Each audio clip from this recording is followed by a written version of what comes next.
bord, des couteaux, des lance-pierres avec des billes. Malgré le contrôle très serré de la presse par l'armée israélienne, les témoignages nous parviennent, grâce aux militants de retour dans leur pays, comme cette mère de famille qui se trouvait à bord avec son enfant et qui vient d'arriver en Turquie, accompagnée d'un militant pro-palestinien. Ils ont lancé un avertissement et sont montés tout de suite sur le bateau. On leur a dit qu'on n'était pas armés et qu'on n'avait que des lances à eau pour se battre. 10 militants français pour la défense de Gaza se trouvaient également à bord. Arrivé tout à l'heure à Paris, l'un d'eux a voulu témoigner. Vous avez eu un assaut, mais vraiment, il fallait voir, c'était impressionnant. En pleine nuit, vous avez des Zodiacs qui arrivent, des commandos cagoulés, armés de façon mais vraiment sophistiquée. Vous avez un hélicoptère, vous avez une frégate militaire, et tout cela dans un même temps, dans un moment simultané. Israël déclare pourtant aujourd'hui qu'il empêchera toute nouvelle tentative d'opération humanitaire dans les eaux de la bande de Gaza. Dès hier, vous l'avez vu, l'indignation était très vive au niveau international. Mais qu'en est-il en Israël? Comment l'opinion publique réagit-elle à cette attaque et surtout à ce bilan meurtrier? C'est plus inhabituel, mais là aussi, la condamnation est forte. La presse, notamment, est très sévère, surtout sur la manière dont l'opération a été menée. Reportage de nos correspondants Charles Anderlin et Alan Grégo.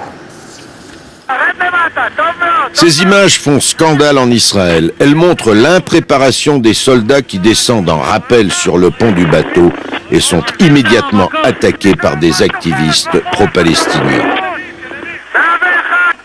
Un militaire est jeté par-dessus bord. Là, les autres sont frappés à coups de barre de fer. Hier soir, un membre du commando israélien dont il est interdit de révéler l'identité racontait qu'il s'attendait à être reçu par des insultes, pas par la violence. Résultat, 4 militaires ont été sérieusement blessés et se considérant en état de légitime défense, l'unité a fini par ouvrir le feu.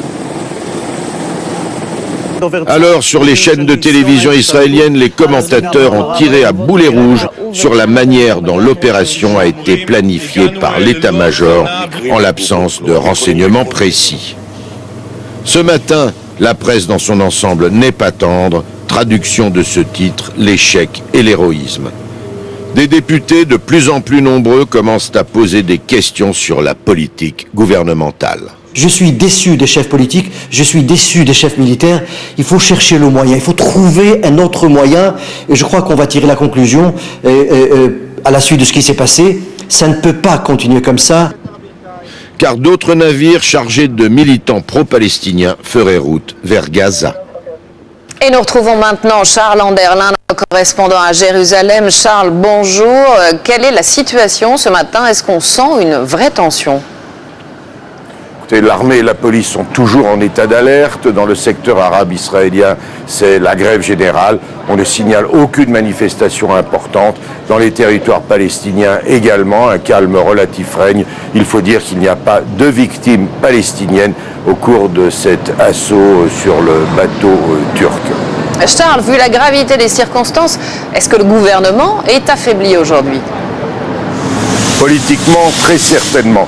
La grande question est de savoir si le Premier ministre Benjamin Netanyahou va lâcher le grand responsable de l'échec de cette opération, Ehud Barak, le ministre de la Défense, qui pourrait être le bouc émissaire. Mais cela voudrait dire affaiblir la coalition gouvernementale. Dans tous les cas, à l'heure actuelle, Israël entre dans une nouvelle crise politique et on ne sait pas aujourd'hui comment cela va se dérouler.